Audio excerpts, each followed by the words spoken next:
Africa is not poor. That sentence alone shocks millions of people, because for decades the world has been shown a single image of Africa: hunger, war, corruption, aid trucks, and empty hands. But here is a fact that almost no one talks about. Africa is one of the richest continents on Earth. It holds over 30% of the world's known mineral reserves, 60% of the planet's uncultivated arable land, massive oil and gas fields, gold, diamonds, cobalt, uranium, lithium, rare earth metals, and the youngest population on the planet.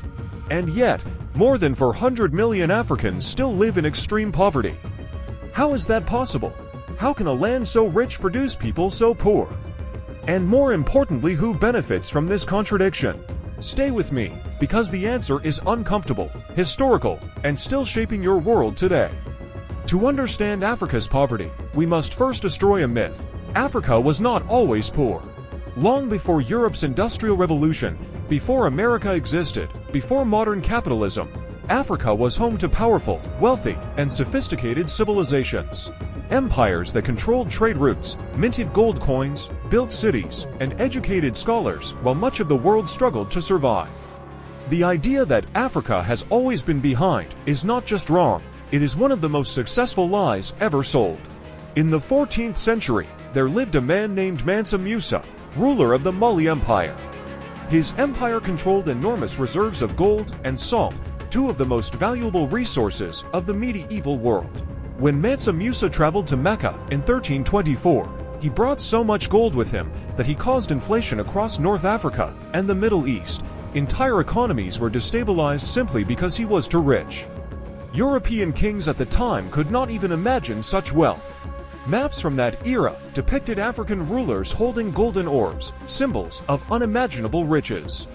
Timbuktu, one of Mali's great cities, housed universities, libraries, and scholars from across the Islamic world. Africa was not isolated, it was central to global trade. And Mali was not alone. The Kingdom of Kush controlled iron production centuries before Europe mastered it. Great Zimbabwe built massive stone cities without mortar, structures that still stand today. The Ethiopian Empire maintained a continuous state for thousands of years. The Swahili coast traded with Arabia, India, and China. Africa was not waiting to be discovered, it was already connected, wealthy, and powerful. So what changed? The turning point did not begin with colonization. It began earlier with human exploitation on an industrial scale. Between the 15th and 19th centuries, over 12 million Africans were forcibly taken from their homes through the transatlantic slave trade. This was not just a demographic loss, it was an economic catastrophe. Africa lost generations of young, able-bodied workers, artisans, farmers, and leaders. Entire regions were destabilized as societies were incentivized to raid each other for profit. The slave trade did not just remove people, it destroyed institutions, trust, and long-term development. While Europe and the Americas used enslaved African labor to build wealth, infrastructure, and capital, Africa itself was left bleeding.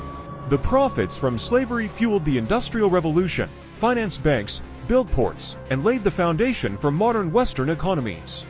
Africa paid the price, but received none of the benefits.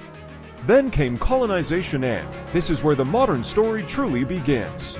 By the late 19th century, European powers carved Africa into territories at the Berlin Conference of 1884. Not a single African leader was invited. Borders were drawn with rulers and maps, slicing through ethnic groups, kingdoms, and ecosystems with no regard for history or stability. These borders still exist today and remain a major source of conflict. Colonialism was never about development, it was about extraction. European empires did not colonize Africa to build schools, factories, or self-sufficient economies. They colonized to extract raw materials cheaply and ship them to Europe for processing and profit.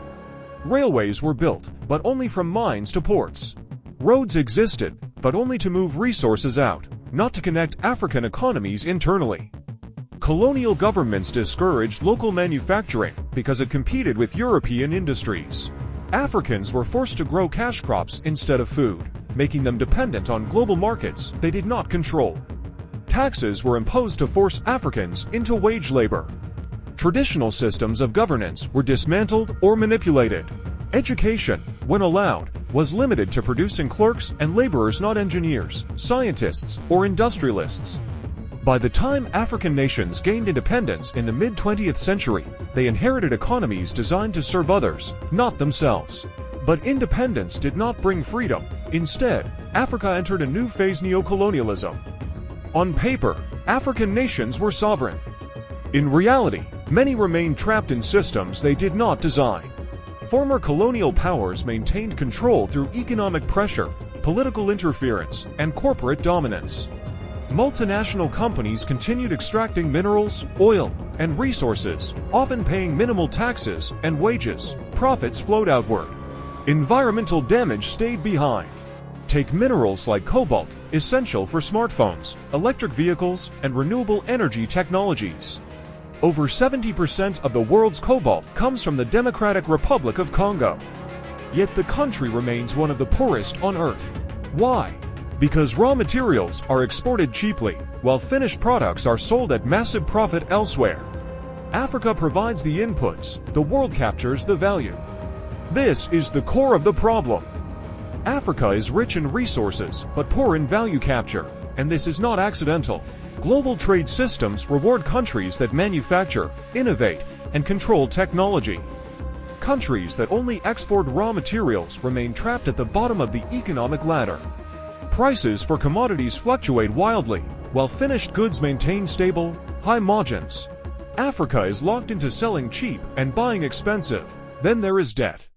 After independence, many African countries borrowed heavily to build infrastructure and stabilize their economies. But loans often came with harsh conditions: currency devaluation, spending cuts, privatization of public assets. These policies weaken local industries, reduce social services, and increase dependency. Some African nations now spend more on debt repayment than on healthcare or education. Debt became a modern chain. Corruption is often blamed as the main reason for Africa's poverty. And corruption does exist, but that explanation is incomplete and convenient. Corruption did not appear in a vacuum. Colonial systems rewarded intermediaries who served foreign interests. Post-independence leaders often inherited weak institutions and immense pressure from external powers. In many cases, corrupt leaders were supported, armed, or protected as long as they aligned with foreign economic or political interests. Africa's instability has often been profitable for someone else. Wars over diamonds, oil, and minerals have killed millions. But those resources did not disappear. They continued flowing into global markets. Conflict lowers prices. Chaos weakens regulation. Someone always benefits. Even aid, often portrayed as a solution, has had unintended consequences. While humanitarian aid saves lives in emergencies, long-term aid dependence can weaken local industries, distort incentives, and empower unaccountable governments. When countries rely on aid instead of taxation, leaders answer to donors, not citizens. Yet despite all of this, the story is not over. Africa today is changing faster than the world realizes. It has the youngest population on Earth, with a median age under 20. It is urbanizing rapidly. Tech hubs are emerging in Nairobi, Lagos, Kigali, and Accra. Mobile banking innovations like M-Pesa transformed financial access long before similar systems reached the West. African entrepreneurs are building solutions for local problems, not imported ones. But the same structural challenges remain. Africa still exports raw cocoa and imports expensive chocolate. It exports crude oil and imports refined fuel. It exports lithium and imports batteries.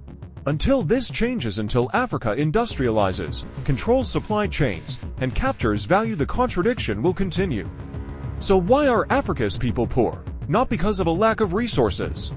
Not because of a lack of intelligence. Not because of culture. But because for centuries, systems were built to extract wealth from Africa, not to build wealth within it. And those systems did not disappear, they evolved. The real question is not whether Africa can rise. It is whether the global system is ready for Africa to do so. Because when Africa finally controls its resources, its manufacturing, its technology, and its future, the balance of global power will change. And that may be the one thing the world has been quietly trying to prevent, but history shows something else as well. No system of extraction lasts forever. And Africa's story is far from finished.